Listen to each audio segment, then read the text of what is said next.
نحمده ونستعينه ونستغفره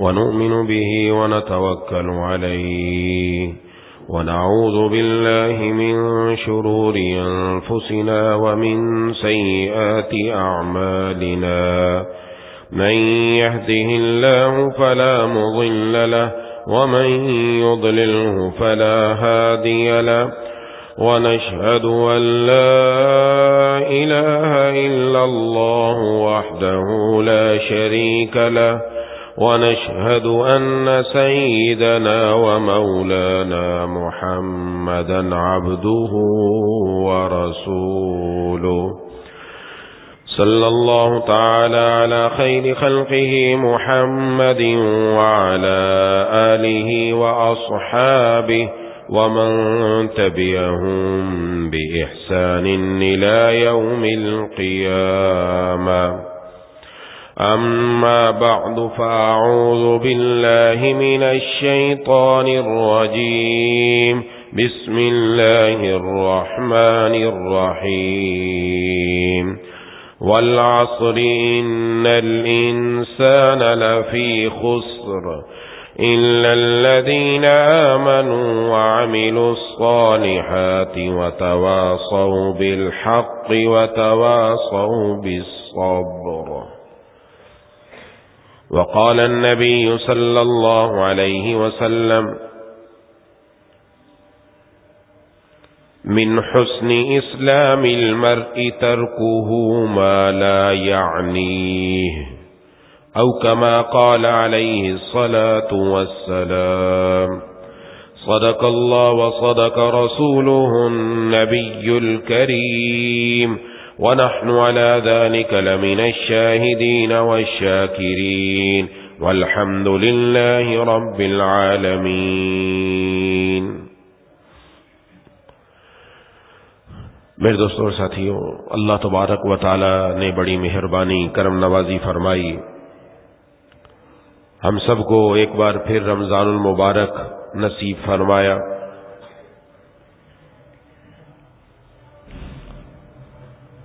اللہ تبارک و تعالی ہم سب کو اس ماہ مبارک کا قدردان بنا دے اور اس سے بھرپور فائدہ اٹھانے کی توفیق عطا فرما دے۔ قرآن کریم میں اللہ تبارک و تعالی نے سورۃ العصر میں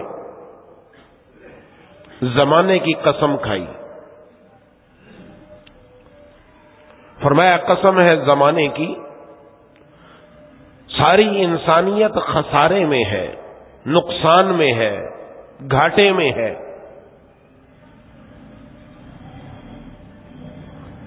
کسی انسان کا سرمایہ ڈوب جائے یہ حقیقی نقصان ہوتا ہے۔ آج کل تاجروں کے ہاں یہ بات معروف ہے کہ مجھے نقصان ہو گیا، جب اس سے پوچھا جائے کیا نقصان ہوا، آپ کا سرمایہ ڈوب گیا، وہ کہتے سرمایہ نہیں ڈوبا، میرا سرمایہ باقی ہے، مجھے جو 5 لاکھ روپے نفع ہونے تھے وہ 5 لاکھ کی بجائے 3 لاکھ نفع ہوا۔ نفع تو ہوا، نقصان نہیں ہوا، حقیقی نقصان نہیں ہوا اس کا، یہ اب بھی کامیابی کی طرف جا رہا ہے۔ لیکن مسلمان کا ہر لمحہ، ہماری زندگی کا ہر وقت، ایک دن، ایک مہینہ، ایک سال، پوری زندگی، یہ میرا اور آپ کا سرمایہ، جس کے بارے میں جناب نبی کریم صلی اللہ علیہ وسلم نے ارشاد فرمایا، ہر انسان جب صبح کرتا ہے وہ اپنا سودا کرتا ہے۔ یہ جو سرمایہ اللہ نے مجھے اور آپ کو دے کر بھیجا، اس کا اللہ کے ساتھ سودا کرتا ہے۔ بعض ایسے ہیں سودا کر کے اپنی جان کو جہنم سے آزاد کروا دیتے ہیں، اور بعض ایسے ہیں جو اپنی جان کا سودا کر کے اپنے آپ کو ہلاکت میں ڈلوا دیتے ہیں۔ یہ ہمارے پاس سرمایہ ہے، اور مسلمان کا نقصان حقیقی نقصان ہے۔ یا یہ نہیں سمجھنا نفع حاصل کرنے کا موقع آیا وہ چلا گیا، نہ، حقیقی نقصان ہے۔ ہم دنیا کے اندر دنیا کمانے کے لیے نہیں آئے، دنیا بنانے کے لیے نہیں آئے، مال و دولت، بینک و بیلنس، کار و کوٹھی اور بنگلے بنانے کے لیے نہیں آئے، ہم دنیا میں ٹائم پاس کرنے کے لیے نہیں آئے، ہم دنیا میں اپنے آخرت کے اندر جنت میں محل بنوانے کے لیے، اللہ کی رضامندی حاصل کرنے کے لیے، جہنم سے آزادی کا پروانہ لینے کے لیے، اپنے رب کو منانے کے لیے، اپنی حرام جذبات اور خواہشات کو مارنے کے لیے اس دنیا میں آئے۔ یہ ہمارے آنے کا اصل مقصد، آیا وہ مقصد میں اور آپ حاصل کر رہے ہیں کہ نہیں؟ یہ دنیا کے اندر یہ ہمارا سرمایہ عمومی سب سے بڑی اس وقت کوتاہی اور سب سے بڑی بیماری الامراض وقت کا ضائع کرنا ہے۔ آج جتنا وقت میں اور آپ ضائع کر رہے شاید کسی نے کیا ہو، سب سے بڑی بیماری ہماری یہ، اور یہ بیماری 11 مہینے رہتی ہے، رمضان میں بھی یہی بیماری رہتی ہے۔ رمضان آ کر چلا جاتا ہے، اس رمضان سے ہم وہ فائدہ نہیں اٹھاتے جو اٹھانا چاہیے، اسی لیے وہ رمضان کے بعد ہماری زندگی جہاں کی تھی وہیں کی وہیں رہی۔ رمضان المبارک آیا لیکن اللہ کی نافرمانی نہیں چھوٹی، گندی فلمیں نہیں چھوٹی، رات کو اللہ تعالی کے احکامات توڑنا نہیں چھوٹے، راتیں پہلے ہی کالی ہیں، ہم نے اپنی زندگی بھی کالی کر دی، ہمارے دن اور رات، ہمارے شب اور روز، ہمارے اٹھنے اور بیٹھنے، ہمارے چلنے اور پھرنے میں فرق نہیں آیا، تو رمضان آیا اور چلا گیا، فائدہ کیا ہوا؟ کیوں؟ اس لیے کہ ہم سب سے زیادہ وقت کو ضائع کرتے ہیں، وقت کو ضائع کرتے ہیں۔ زلزلے آئے تب بھی ہمیں فکر نہیں ہوتی۔ ابھی چند دن پہلے پاکستان کے اندر زلزلہ آیا، ٹھیک ٹھاک زلزلہ آیا، چھوٹا موٹا نہیں آیا۔ جن علاقوں کے اندر آیا وہاں کے ہمارے ساتھی جو ہمارے ساتھ پڑھنے والے بتایا اپنی آنکھوں سے سامنے تودے زمین پر گرتے ہوئے دیکھ رہے تھے ہم، اور آج لگ رہا تھا کہ سب ختم ہو جائے گا، لیکن ہم نے کیا کیا؟ ہم نے اپنے اسٹیٹس بدل لیے، استغفار توبہ وہاں لگا دی، لیکن میری زندگی میں بھی توبہ آئی کہ نہیں آئی؟ کسی کو موقع ملا تو وہ زلزلے کی ویڈیو بنانے لگ گیا کہ کیا ہو رہا ہے، اور بھیج دی کہ دیکھو زلزلہ آیا۔ اس کی زندگی میں زلزلہ آ جانا چاہیے تھا۔ یہ وقت تو رب کے سامنے سر سجدے میں رکھ کر اپنے رب کو منانے کا تھا۔ ہم صرف یہیں تک محدود ہیں، ہماری توبہ واٹس ایپ کے اسٹیٹس تک رہتی ہے، ہماری توبہ فیس بک اور یوٹیوب تک رہتی ہے، بس یہ توبہ ہے ہماری، باقی ساری زندگی صبح سے شام وہ جیسے ہے ویسے کا ویسے چل رہا ہے۔ محبوب کبریا خاتم الانبیاء سرکار دو عالم صلی اللہ علیہ وسلم، وہاں تو عالم ہی کچھ اور ہے۔ اما عائشہ صدیقہ رضی اللہ تعالیٰ عنہ فرماتی ذرا تیز ہوا چل جائے، ذرا تیز ہوا چل جائے، عجیب حالت ہو جاتی تھی۔ فرمایا کچھ میں نے دیکھا جناب نبی کریم صلی اللہ علیہ وسلم کا معمول کہ کبھی آپ گھر سے باہر جاتے، کبھی اندر آتے، آپ کے چہرے انور سے پتہ چل جاتا آپ پریشانی کے عالم میں، کبھی آگے جاتے کبھی پیچھے ہٹتے۔ پوچھ ہی لیا اے اللہ کے رسول صلی اللہ علیہ وسلم کیا بات ہے؟ فرمایا کہ جس وقت یہ بادل آتے مجھے ڈر ہوتا ہے، مجھے ڈر ہوتا ہے کہیں یہ وہ بادل نہ ہوں جو قوم نے کہا تھا کہ بادل ہم پر پانی برسانے والے آئے، ان سے پانی نہیں برسا، اللہ کا عذاب آگ کی صورت میں ان پر برسا، مجھے ڈر ہے کہیں یہ وہ بادل نہ ہو۔ جب وہ بادل چلے جاتے، بارش ہو جاتی، آپ کی یہ کیفیت ختم ہو جاتی۔ اب یہاں تو بارش کیا، یہاں تو زلزلے آ کر زمین حرکت کر جاتی ہے، لوگ دنیا سے چلے جاتے ہیں، ہماری زندگی میں زلزلہ نہیں آتا۔ ہم تو اسی طرح رہے، کیوں؟ ہم وہی وقت کے ضائع کرنے میں لگے ہوئے ہیں۔ یہ موبائل سب سے بڑا وقت ضائع کرنے کا آلہ آج ہمارے ہاتھ میں ہے، اسی میں میرے لائکس بڑھ جائیں، مجھے دیکھنے والے بڑھ جائیں، بس اسی کی فکر ہے، صبح شام یہی ہو رہا ہے۔ رات کو آنکھ کھل جائے تو بھی یہ ہے کہ واٹس ایپ پر کیا میسج آیا، لیکن اللہ کے پیارے ایسے نہیں ہوتے۔ اللہ کے پیارے ایسے ہوتے ان کو رات کو پیغام آتا ہے، لیکن واٹس ایپ کا پیغام نہیں، ان کو اپنے مولا کا پیغام ان کے دل کے اندر آتا ہے۔ وہ اس وقت اپنے مولا کے سامنے کھڑے ہو کر اپنے سجدے کی زمین کو آنسوؤں سے تر کر کے اپنے مولا کو راضی کرنے کی فکر میں لگ جاتے ہیں۔ میں اور آپ بھی تو وہی ہیں، ہم بھی تو جناب نبی کریم صلی اللہ علیہ وسلم کا کلمہ پڑھا، ہم نے بھی تو لا الہ الا اللہ محمد رسول اللہ پڑھا، لیکن آج زندگی جو کی تو جیسے کی ہے ویسی کی ویسی چلتی جاتی ہے۔ اس لیے ابتدا میں عرض کر رہا ہوں کہ ہم اپنا وقت، اس وقت کو غنیمت سمجھے، یہ وقت سونے سے بھی زیادہ قیمتی ہے۔ اگر ہم اپنے بڑوں کو پڑھیں گے پتہ چلے گا. آپ دیکھیں گے جو آدمی دنیا کے اندر اپنے وقت کو خاص رکھتا ہے، بڑے بڑے مالدار بھی ہوتے، بڑے بڑے سیٹھ بھی ہوتے، بڑے بڑے کاروباری بھی ہوتے، وہ ہر آدمی کو وقت نہیں دیتے. کہتے ہیں اس کو کیا وقت دوں، یہ ٹائم پاس کرنے کے لیے آتا ہے میرے پاس، میرا ٹائم ضائع کر کے جاتا ہے، میں نے اس کے اندر پتہ نہیں کیا کچھ کر لینا ہے. دنیا والے بھی اس کو بھگا دیتے کہ ٹائم پاس کرنے کے لیے آ رہا ہے. ان کے نزدیک ٹائم کی قیمت ہے، وقت کی قیمت ہے، اور جو نیک لوگ ہوتے ہیں ان کے نزدیک تو اور زیادہ قیمت ہے، سونے سے بھی بڑھ کر قیمت ہے. کیوں؟ اس لیے سونا تو دوبارہ مل سکتا ہے، لیکن جو میری اور آپ کی زندگی کا وقت نکل گیا یہ دوبارہ نہیں مل سکتا. یہ گیا، یہ ہاتھ سے نکل گیا. اس لیے قرآن میں اللہ قسم کھا کر فرما رہے ہیں ساری انسانیت خسارے میں، میں اور آپ واقعتاً خسارے میں، نقصان میں، گھاٹے میں. ہر لمحہ جس میں ہم اللہ کو راضی کر سکتے تھے، جس میں ہم چھوٹا سا عمل کر کے اپنے مولا کو راضی کر کے جنت میں محل بنوا سکتے تھے، ہم نے وہ کام نہیں کیا، الٹا گناہوں میں لگا دیا، الٹا اللہ کی نافرمانیوں میں لگا دیا. تو حقیقی نقصان ہو رہا ہے. نافرمانیوں میں جو وقت لگا وہ تو ہے ہی نقصان کے اندر، وہ تو ہے ہی گھاٹے کے اندر، وہ تو ہے ہی اللہ سے دوری کے اندر. وہ ٹائم پاس نہیں ہو رہا، کہتے ہیں روزہ رکھ لیا ٹائم پاس نہیں ہو رہا، چلو اس لیے موبائل میں فلم ہی دیکھ لیتے ہیں، یہ ٹائم فیل ہو رہا ہے، پاس نہیں ہو رہا. ہم ٹائم پاس کرنے کے لیے نہیں ہے، ہمیں تو اس وقت کی قدر کرنی چاہیے تھی. میں تو اس وقت کے اندر اپنی آخرت میں جنت میں محل تعمیر کروا لیتا، میں تو اللہ کے ہاں اپنا رتبہ بڑھوا لیتا، میں تو اپنے پاس نیکیوں کا ذخیرہ جمع کر لیتا. میں نے اپنے آپ کو اتنا نیچا کر دیا کہ میں سمجھتا ہوں میں ٹائم پاس کرنے کے لیے آیا. مسلمان مومن انسان ٹائم پاس کرنے کے لیے نہیں آیا. ہم روز سودا کر کے فیصلہ کرتے ہیں خود. ہمارا وقت فضول نہیں ہے، ایسے نہیں آگے دنیا میں صبح سے شام تک یہ 24 گھنٹے، شام سے صبح تک یہ وقت روزانہ سودا کر رہے ہیں اللہ تعالیٰ سے. یا تو ہم سودا کرتے ہیں، اس وقت کو دیا، اس کے بدلے میں اللہ اپنے انعام دیتے ہیں، یا اس وقت کو دے کر ہم جہنم کے خریدار بن جاتے ہیں. یہ ہمارے ہاتھ میں ہے. اس لیے اس ماہ مبارک کی ابتدا میں میں اور آپ ارادہ رکھ لیں کہ انشاءاللہ اپنے وقت کو قیمتی بنائیں گے. انشاءاللہ وقت ضائع نہیں کریں گے. بڑے بڑے بزرگ، بڑے بڑے اکابر پڑھیں آپ ان کی زندگیوں کو، ان کے پاس تو تھوڑا سا بھی وقت ملتا. حضرت علامہ ابن حجر عسقلانی رحمت اللہ علیہ بخاری شریف کی شرح لکھی ہے.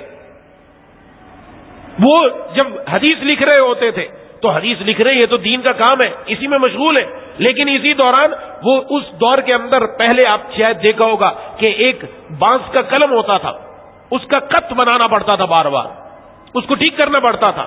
تو جب لکھتے لکھتے اس کا خط خراب ہو جاتا اور اس کو ٹھیک کرنا پڑتا، تو اتنی دیر میں بھی وہ اپنی زبان کو اللہ کے ذکر میں مشغول کر دیتے کہ خط بنا رہا ہوں، کہیں یہ ٹائم بھی میرا ایسا نہ چلا جائے. حالانکہ وہ خط بنانا بھی اسی کھاتے میں لکھا جائے گا، کیونکہ حدیث شریف لکھنی ہے، حدیث کی شرح لکھنی ہے، لیکن پھر بھی وہ اپنی زبان کو اس وقت بھی اللہ کے ذکر میں لگائے ہوئے ہیں.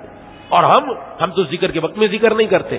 رمضان تو آیا تھا، وقت فارغ کرو، وقت فارغ کر کے میں اللہ کے لیے لگاؤں، میں دین کے لیے لگاؤں، میں تلاوت میں لگاؤں، میں رب کے قرآن میں لگاؤں.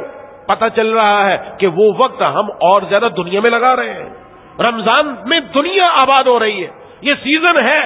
لیکن بعض لوگ ہوتے ہیں سیزن کہتے ہیں اس نے سیزن کما لیا، اور بعض کہتے ہیں اس نے سیزن نہیں کمایا. میں نے اور آپ نے دیکھنا ہے میں نے رمضان کا سیزن کمایا کہ نہیں کمایا. رمضان کا سیزن کمانے والا کون ہے؟ وہ ہے جس نے اللہ تعالیٰ سے سودا کر کے جہنم سے آزادی کا پروانہ لے لیا. اس نے رمضان کا سیزن کما لیا. یہ میں اور آپ کے لیے اللہ تعالیٰ نے دیا ہے. اس لیے سب سے پہلی بات 4 کام کرنے، 4 کاموں کی طرف توجہ رکھیں کہ ہم یہ 4 کام اگر کر لیے انشاءاللہ وقت برباد ہونے سے بچ جائے گا. یہ بھی محبوب کبریا خاتم الانبیاء سرکار دو عالم صلی اللہ علیہ وسلم کی مہربانی. اللہ ارحم الراحمین رحمت للعالمین سرکار دو عالم صلی اللہ علیہ وسلم ہے.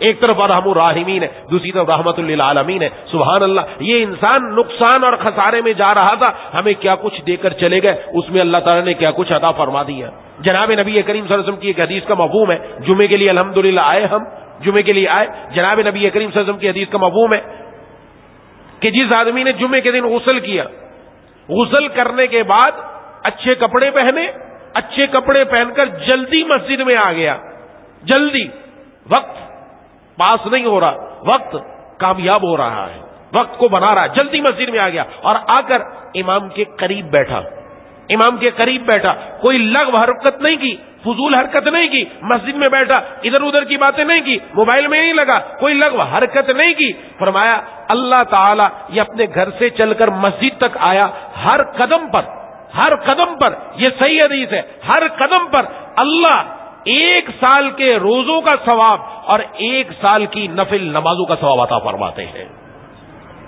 کیا ملا آپ کے ایک قدم پر؟ کیا ملا؟ ہم سب آئے الحمدللہ، سب کو ملا. مزید نیت بھی رکھنی چاہیے کہ میں جمعے کے دن اس نیت سے غسل کروں، سارے کام کر کے آؤں. یہ جناب نبی کریم صلی اللہ علیہ وسلم نے ہمیں عطا فرما دیا. ہمارا جو وقت تھا کتنا قیمتی ہو گیا. وہ جو وقت ہم نے غسل کے لیے لگایا، نماز کی تیاری کے لیے لگایا، آ رہے ہیں ابھی جمعے پڑھا نہیں ہے، جمعے کے لیے آ رہے، آنے والے وقت کو بھی اللہ اپنے کھاتے میں ڈال کر ایک قدم پر اللہ تعالی ثواب عطا فرما رہے ہیں. وہ اللہ اتنے پیارے ہیں، تو جب یہ عطا ہو رہا ہے تو پھر مزید آگے بڑھنا چاہیے کہ نہیں بڑھنا چاہیے؟ ان کا تو پیار ایسا ہے. تو پہلی چیز، سب سے پہلی چیز، اپنے وقت کو گناہوں سے بچائیں. گناہوں سے انہوں نے ہماری زندگی خراب کر دی. اپنے وقت کو گناہوں سے بچائیں. وقت کو گناہوں میں نہیں لگانا. جو وقت گناہ میں لگ گیا یہ حقیقی نقصان ہے، حقیقی خسارہ ہے. ہمارا سرمایہ ڈوب گیا، کچھ نہیں ملا. یہ وقت آج کیسے گناہ میں لگ رہا ہے؟ عام سیدھی سی بات ہے، آج موبائل کے اندر گناہ میں وقت لگ رہا ہے، فیس بک پر، یوٹیوب پر لگ رہا ہے. ان کو اپنے موبائل سے ویسے ہی ڈیلیٹ کر دینا چاہیے، ہونا ہی نہیں چاہیے. اس کے اندر اکاؤنٹ بنانے کا فائدہ ہی کیا ہے؟ سب سے پہلی بات تو یہ، میں اکاؤنٹ بنایا اس لیے میرے لائک بڑھتے چلے جائیں. یوٹیوب پر چینل بن رہے ہیں اس لیے لائک بڑھتے چلے جائیں. کبھی یہ بھی سوچا ہے دنیا والوں نے تو مجھے لائک کر لیا، میرے مولا نے بھی مجھے لائک کیا ہے کہ نہیں کیا؟ میرے اللہ نے بھی مجھے پسند کیا ہے کہ نہیں کیا؟ جناب نبی کریم صلی اللہ علیہ وسلم نے بھی پسند کیا کہ نہیں کیا؟ صرف پوسٹ ڈال دینے سے کیا میں اللہ کا مقرب بن گیا؟ شیئرنگ ہونے سے کیا فائدہ ہوا؟ ذرہ برابر فائدہ نہیں ہوا. یہ ہمیں وقت برباد کرنے کے لیے نیا سے نیا طریقہ دے دیا گیا. اس کے ذریعے سے دین نہ کبھی پھیلا ہے نہ پھیلے گا. ہاں گمراہی ضرور پھیلی ہے، اللہ کی نافرمانی ضرور پھیلی ہے، جو پھیل نہیں ہے. کوئی ہے ایسا جو بچ گیا ہو اس سے، ورنہ وہ جو وہاں جاتا ہے وہ وہیں ڈوب کر آتا ہے. الا یہ کہ اللہ توبہ کی توفیق دے دے تو نکل آئے. تو جب تک وہ اس کو اپنے موبائل سے نکالتا نہیں تب تک وہ بچتا نہیں ہے. ورنہ تو جو جائے گا نگاہ بھی خراب، زبان بھی خراب، کان بھی خراب، دل بھی خراب اور خود بھی ناپاک ہو جاتا ہے. یہ کیا ہے؟ یہ اس موبائل کا نقصان ہے. کس طرف جا رہے ہیں؟ یہ سب سے بڑا نقصان ہمارا. اور ماہ مبارک میں یہی نہیں جا رہا. ماہ مبارک میں اب بھی قرآن کریم کی طرف نہیں آ رہے. بھئی اب تو خوب قرآن کی تلاوت کرو. محبوب کبریا خاتم الانبیاء سرکار دو عالم صلی اللہ علیہ وسلم کے معمولات میں سے، رمضان کے معمولات میں سے، آپ کے رمضان میں جو تبدیلیاں آتی تھی ان میں ایک بڑی تبدیلی یہ آتی تھی کہ آپ کثرت سے قرآن کی تلاوت کیا کرتے تھے. قرآن کی تلاوت حضرت جبرائیل امین کے ساتھ دور بھی ہوتا تھا، کثرت سے قرآن کی تلاوت کیا کرتے تھے. اور آج کثرت سے قرآن کی تلاوت کیا، ہم تو کم بھی تلاوت نہیں کرتے، ایک پارا بھی نہیں پڑھتے. کم از کم ایک پارا تو پڑھے، ایک پارے سے آگے بڑھا دیں، ایک پارے سے آگے چلے جائیں، 2 پارے 3 پارے 4 پارے. پہلے میں نے عرض کیا اب بھی الحمدللہ ایسی خواتین، ایسے حضرات موجود ہیں کہ جن کے ارادے پہلے سے مضبوط ہیں کہ اس ماہ مبارک میں انشاءاللہ ہم 10 قرآن ختم کریں گے ماشاءاللہ. اور روز کی ان کی ترتیب آ رہی ہے کہ الحمدللہ روزانہ ہمارے 10 پارے ہو گئے، کوئی کہہ رہا 12 پارے ہو گئے، اور وہ اس ترتیب سے چل رہے ہیں. جس کا قرآن سے جیسا تعلق ہوگا ویسے اللہ تعالیٰ کی مہربانی بھی اس پر ہوگی. ہمارا تعلق موبائل سے زیادہ ہے. صبح سے لے کر شام تک اور شام سے لے کر صبح تک، یہ 24 گھنٹے میں دیکھیں کہ ہمارا زیادہ تعلق کس کے ساتھ ہے، ہمارا زیادہ وقت کس میں گزرتا ہے. خود ہی پتہ چل جائے گا یہ گناہوں میں گزر رہا ہے، اللہ کی نافرمانیوں میں گزر رہا ہے. اور جب اللہ کی نافرمانیوں میں گزر رہا ہے تو پھر رمضان فائدہ مند کیسے ہوگا جب سچی توبہ ہی نہیں ہوگی، جب اللہ کے سامنے آ کر بندہ معافی نہیں مانگے کہ کیسے کام بنے گا. گناہوں میں چل رہا ہے، گناہوں کی زندگی چل رہی ہے تو یہ توبہ کہاں سے کرے گا؟ سچی توبہ، کل میں نے عرض کیا تھا یہ سچی توبہ عموماً ہماری رہ جاتی ہے. ویسے کہتے ہیں ہم نے توبہ کر لی، نہیں توبہ کی. توبہ، سچی توبہ یہ وہ بڑی عبادت ہے جو رمضان المبارک میں ہم کرتے ہی نہیں ہیں. اس لیے کہ گناہوں سے جان چھوٹے گی تو سچی توبہ ہوگی نا. میں نے تو جان بوجھ کر گناہ پال رکھے ہیں اپنے پاس. میری جیب میں گناہ، میرے موبائل میں گناہ، میری آنکھ میں گناہ آ رہا، میرے کان میں گناہ ہے، میری زبان میں گناہ ہے، میرا دل گناہوں سے بھرا ہوا. کہاں سے توبہ ہو رہی ہے؟ یہ توبہ تو کروں میں سچی توبہ. اس مہینے میں بھی اگر نہیں آیا تو کب آؤں گا؟ اس سے بڑھ کر کوئی دن نہیں آنے والے، اس سے بڑھ کر کوئی راتیں نہیں آنے والی، اس سے بڑھ کر کوئی لمحات نہیں آنے والے. اس کا ایک ایک لمحہ، ایک ایک سیکنڈ، ایک ایک منٹ اللہ کی رحمت چادر ہمارے اوپر تنی ہوئی ہے اور ہر وقت رب کی رحمت برس رہی ہے، اور جو اس سے جھولی بھر کر فائدہ اٹھا لے اس کی دنیا بھی بن گئی اور آخرت بھی بن گئی۔ ہم یہ کمانے کے لیے آئے ہیں، یہ ہے وہ اصل چیز جو ہمیں حاصل کرنی ہے۔ لہذا اپنا وقت ان چیزوں کے اندر ضائع کرنے کی بجائے کہ ہم گناہوں کی طرف کیوں جائیں بھائی، گناہوں سے اپنے آپ کو بچائیں، اپنا وقت گناہوں میں نہیں لگا۔ اس لیے عرض کیا تھا سو جاؤ، چلو آپ زیادہ عبادت نہیں کر سکتے، سو جائیں، کم از کم گناہ تو نہیں ہوگا نا، اللہ کی نافرمانی تو نہیں ہوگی۔ ہمیشہ یاد رکھے، نیکی کر لینا صرف کمال نہیں ہے، نماز پڑھ لی، روزہ رکھ لیا، زکات دے دی، حج کر لیا، تلاوت ہو گئی، تسبیحات کر لی، اس نیکی کو محفوظ کر کے اپنے ساتھ قبر میں لے کر جانا یہ کمال ہے جو اللہ کے فضل سے ہوتا ہے۔ اس لیے اللہ تبارک و تعالیٰ فرمائیں گے نیکی کیا لے کر آیا، من جاء بالحسنہ، جو نیکی لے کر آیا، اور نیکی لے کر تو وہ آئے گا نا جو نیکی محفوظ کی ہو۔ نیکی محفوظ کیسے نہیں ہے؟ ادھر رب کے قرآن کی تلاوت کی اسی نظر سے جس سے رب کا قرآن دیکھا تھا اسی سے جا کر گندی فلم دیکھ رہا ہے، نور تو ضائع ہو گیا اسی سے ہی، وہ جو روشنی اندر لی تھی وہ تو نکل گئی، وہ تو رہی نہیں میرے پاس، نیکی ضائع ہو رہی ہے۔ تو کم از کم اس کی تو کوشش کریں، ہمت کر لیں، ان چیزوں میں کچھ نہیں رکھا۔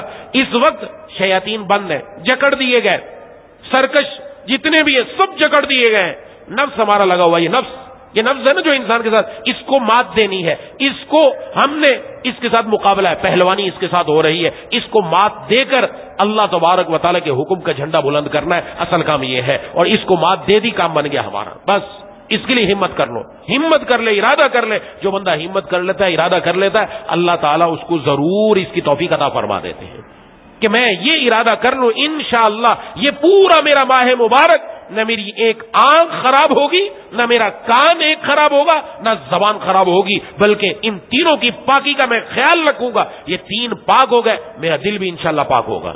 یاد رکھیں، دل بھی پاک ہوگا، جسم بھی پاک ہو گیا۔ دل بادشاہ ہے، آنکھ کی ناپاکی سے دل ناپاک ہوتا ہے، کان کی ناپاکی سے دل ناپاک ہوتا ہے، اس زبان کی ناپاکی سے بھی دل ناپاک ہوتا ہے۔ اس کی حفاظت کر لو، یہ ٹھان لیا، انشاءاللہ ہمارا کام بن گیا۔ اس لیے اپنے موبائلوں سے دوری اختیار کریں، جو نہیں بچ سکتے وہ ایک طرف رکھ دیں، اس کو خدا کے لیے ایک طرف رکھ دیں۔ کوئی ہم اتنے بڑے لاڈ نہیں ہے کہ ہماری اس پر کاروبار چل رہے ہیں، وقت چل رہا ہے، کچھ بھی نہیں ہے، اس کو ایک طرف رکھ دو، نکال دو اس کو۔ صبح سے شام تک انسان اپنے حلال کھانے سے بچ رہا ہے، پینے سے بچ رہا ہے، حلال جائز خواہش سے بچ رہا ہے، تو حرام سے بچنا تو پہلے ہے نا۔ یہ تو حرام سے بچنے کا روزہ تو جب سے ہم بالغ ہوئے مرتے دم تک حرام سے بچنے کا روزہ ہے۔ یہ تو حلال کا روزہ صرف چند لمحوں کا ہے، اور حرام سے بچنے کا روزہ پوری زندگی کا روزہ ہے، پوری زندگی کا روزہ۔ اس لیے اس کا تو کرنا چاہیے اہتمام، ہم تو ہر وقت اس کا خیال رکھنا ہے۔ تو پہلی چیز یہ ہے کہ اپنا جو وقت ہمارا گناہوں کے اندر جاتا ہے اس سے اپنے آپ کو بچا لو، اس سے دوری اختیار کرو۔ فیس بک یوٹیوب نکالو اپنے موبائلوں سے اور ختم کر دو ان کو۔ نہیں بچ سکتے اس موبائل کو ایک طرف رکھ دو، چھوٹا موبائل لے لو، بوقت ضرورت استعمال کرو، بس اس کا اہتمام کریں۔ بہت سارے لوگ ہیں ایسے، الحمدللہ کرتے ہیں، بہت سارے لوگ ایسا کر رہے ہیں اس وقت میں بھی، دنیا کے اندر جوان طبقہ بھی ہے جو سب ایک طرف رکھ کر اب بس اسی کام میں لگا ہوا ہے، قرآن کی تلاوت ہے اور وہ بندہ ہے، اور نمازوں کا اہتمام ہے اور نوافل کا اہتمام ہے اور اللہ کے ساتھ لگاؤ ہے۔ سبحان اللہ، وہاں رب کی رحمتوں کا کیا نزول ہوگا، اللہ تبارک و تعالیٰ کی کیا کرم نوازیاں ہوگی۔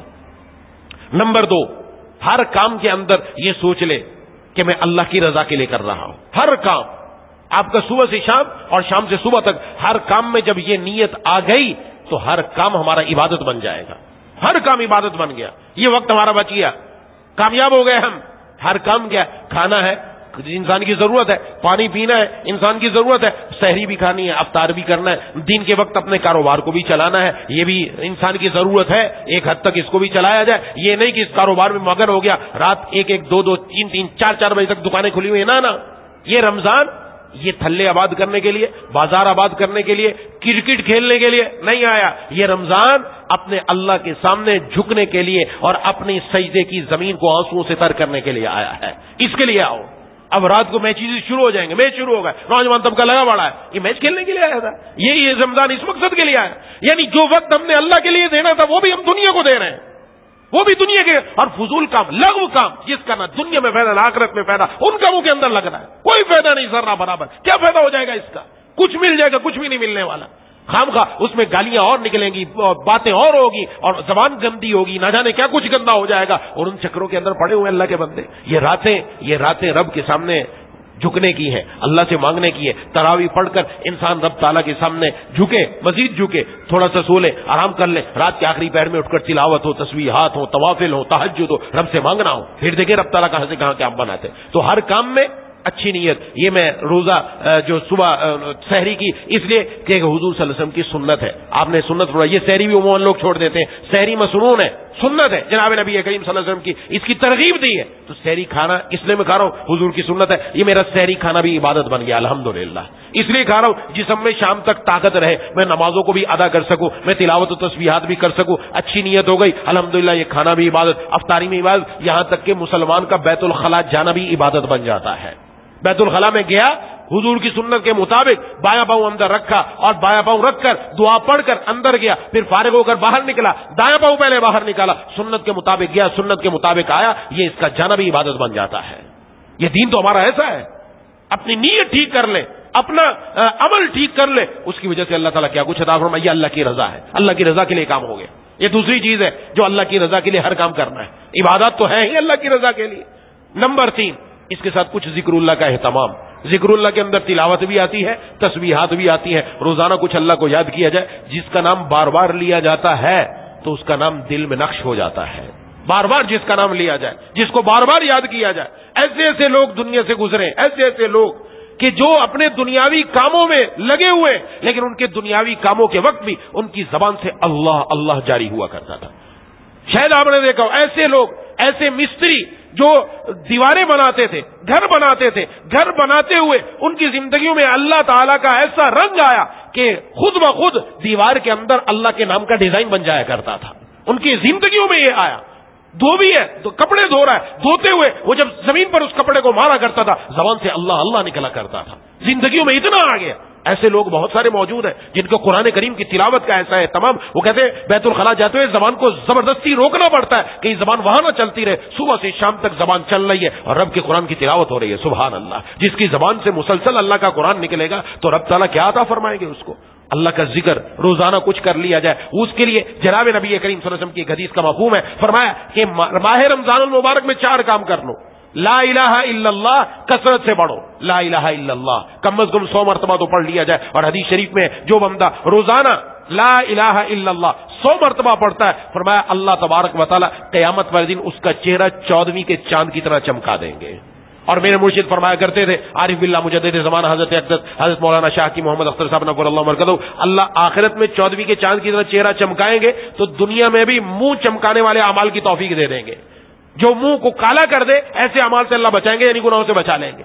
تو لا الہ الا اللہ کی کثرت، فرمایا استغفار کی کثرت. یہ 2 کام ہیں کثرت کے کہ لا الہ الا اللہ کی بھی کثرت، چلتے پھرتے لا الہ الا اللہ، چلتے پھرتے استغفار. استغفار کی عادت بنائیں. اس کے بڑے فضائل ہیں، بہت کچھ اللہ اس کی وجہ سے دیتے ہیں. یہ زندگیوں کے اندر تنگیاں، رزق میں پریشانیاں سب نکلتی ہیں. بہرحال تیسری چیز فرمایا جنت مانگو اللہ تبارک و تعالیٰ سے. اور چوتھی چیز جہنم سے پناہ مانگو. چلتے پھرتے لا الہ الا اللہ، نستغفر اللہ، نسألک الجنہ ونعوذ بک من النار. اس کا اہتمام جاری رکھے، ذکر اللہ کا اہتمام. اور نمبر 4، فضول کاموں میں وقت ضائع نہ کر. فضول کاموں میں وقت نہ لگائے. وہ وقت جو ہم نے فضول کام میں لگانا، جیسے میں نے بتا دیا فیس بک پر، یوٹیوب پر پوسٹیں اوپر جا رہی ہیں، نیچے آ رہی ہیں، دیکھ رہے ہیں واٹس ایپ پر کیا ہے کیا ہوا، اسٹیٹس دیکھے جا رہے ہیں. اسٹیٹس دیکھنے کا بھی بڑا ٹائم ہے بھائی آپ کے پاس. کیوں دیکھ رہے ہو؟ کیا ملتا ہے اس کے اندر دیکھنے سے؟ اس کے اندر گانے لگے ہوئے، نامحرم پر نظر پڑے گی، گانا سنے گا، آنکھ بھی خراب ہوگی، کان بھی خراب ہوگا، دل بھی خراب ہوگا، خراب ہو گیا ستیہ-ناش ہوگا، آگے جا کے بربادی آئے گی. اسے دیکھنے کی کیا ضرورت؟ وقت فضول کام میں نہیں لگا. آپ وہ وقت تلاوت میں کیوں نہیں لگا دیتے؟ اللہ کے بندے ذکر میں کیوں نہیں لگا دیتے؟ تسبیحات میں لگا دیں، سبحان اللہ پڑھ لیں، الحمدللہ پڑھ لیں، اللہ اکبر پڑھ لیں. محل تعمیر ہونا شروع ہو جائیں گے جنت کے اندر. پڑھتے چلے جائیں. جناب نبی کریم صلی اللہ علیہ وسلم فجر کی نماز کے بعد جو اپنی جگہ سے ہلنے سے پہلے 7 مرتبہ اللہم اجرنی من النار پڑھے، شام مغرب سے پہلے اگر انتقال ہو گیا اللہ جہنم سے محفوظ فرما دیں گے. شام کو مغرب کے بعد اور مغرب کی نماز کے فوراً بعد اپنی جگہ سے ہلنے سے پہلے 7 مرتبہ اللہم اجرنی من النار پڑھ لیا، صبح تک فجر کی نماز تک رستے میں انتقال ہو گیا اتنے میں تو اللہ تعالیٰ اس کو جہنم سے محفوظ فرما دیا. یہ چھوٹی چھوٹی بات، چھوٹے چھوٹے کلمے، اس پر اللہ تبارک و تعالیٰ نوازشات فرما رہے ہیں. تو یہ کام کیا جائے. تو اگر یہ بھی نہیں ہوتا تو میں نے عرض کری سو جاؤ بھائی، اس سے بہتر ہے سو جاؤ. یہ رات سونے کے لیے، دن جاگنے کے لیے. ہم راتیں یہ کہیں اور برباد کر رہے ہیں. یہ راتیں اللہ کے سامنے جھکنے کے لیے، اس لیے ابھی سے ارادہ ہو کہ انشاءاللہ اس ماہ مبارک کی ہم خوب قدر کریں گے. پہلے عشرے کے بعد دوسرے عشرے میں عبادت اور بڑھے گی، اور تیسرا عشرہ تو انشاءاللہ اللہ ہی کے در پر آ کر بیٹھنا ہے. انشاءاللہ اللہ کو منا کر جانا ہے. اس دفعہ انشاءاللہ اس ماہ مبارک کے گزرنے سے پہلے ہم سب یہ کوشش کر لیں کہ انشاءاللہ اس ماہ مبارک میں اللہ کو منا کر جہنم سے آزادی کا پروانہ ضرور حاصل کریں گے انشاءاللہ. اور اللہ ایسے قدردان ہے، جو بندہ ایک مرتبہ سچی نیت سے آ جائے اللہ اس کو اپنے در سے جانے نہیں دیتے. یاد رکھیے گا، اللہ جانے نہیں دیتے. اللہ ایسے ہے، ایک مرتبہ سچی نیت سے آ گیا، اگر کبھی دوبارہ گناہ ہو جائے گا اللہ فرشتوں کو بھیج کر دوبارہ اس کے دل میں توبہ کی توفیق ڈال کر اس کو دوبارہ اپنی طرف کھینچ لیتے کہ تو جا کہاں رہا ہے، تو ہمارا تھا، تو کیوں ان غلطیوں کے اندر جا رہا ہے. اللہ ایسے قدردان ہے. تو جب ہم کریں گے اللہ ضرور عطا فرمائیں گے. دعا ہے کہ اللہ تعالیٰ مجھے اور آپ کو ان باتوں پر عمل کرنے کی توفیق عطا فرمائے. وآخر دعوانا الحمدللہ رب العالمین.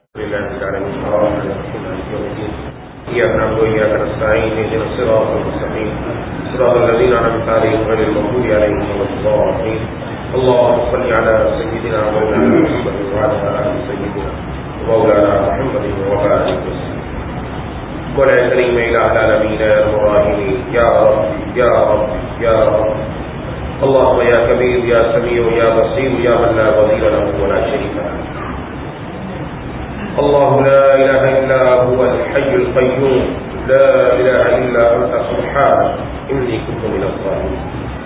مولا کریم الہ العالمین الراحمین یا ذا الجلال والاکرام، یا اللہ ہم سب کی ماہ مبارک کی اس پہلے جمعے کے اندر ہم سب کی حاضری کو اپنی بارگاہ میں قبول مقبول فرمائے.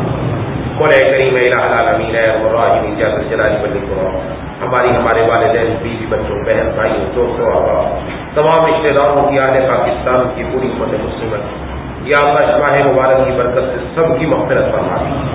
مولا کریم الہ العالمین اس ماہ مبارک کا ہم سب کو قدردان بنا دی. مولا کریم رمضان المبارک کے اندر خوب سے خوب قرآن کریم کی تلاوت کرنے کی توفیق عطا فرما دی. اے الہ العالمین اے ارحم الراحمین یا ذا الجلال والاکرام، یا اللہ یا ارحم الراحمین یا ذا الجلال والاکرام، یا مالک الملک یا احکم الحاکمین.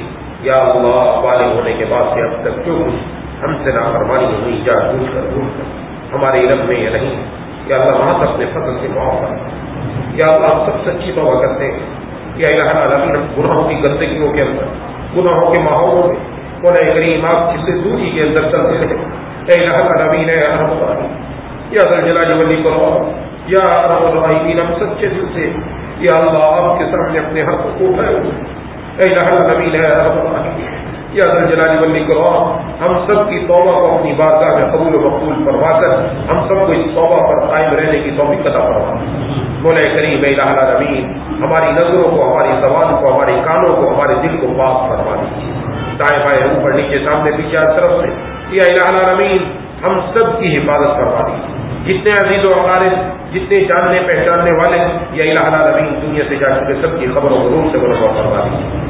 جمیل بھائی کا انتقال ہو گیا، مختلف بھائی کی دادی کا انتقال ہو گیا. اسی طرح پچھلے رمضان سے لے کر اب تک جتنے بھی ہمارے یہاں نمازیوں میں سے نمازی حضرات چلے گئے، ان کے جاننے پہچاننے والے چلے گئے، ان کے گھروں میں سے چلے گئے، والدین میں سے دونوں یوم میں سے کوئی ایک چلے گئے، یا الہ العالمین یا الراحمین سب کی مغفرت فرما دیجیے. سب کو جنت الفردوس میں جگہ عطا فرما دیجیے. سب کی قبروں کو نور سے منور فرما دیجیے. مولا کریم الہ العالمین اے الراحمین یا ذا الجلال والاکرام ہم سب کو مرنے سے پہلے سچی توبہ کرنے کی ضرور توفیق عطا فرما دیجیے.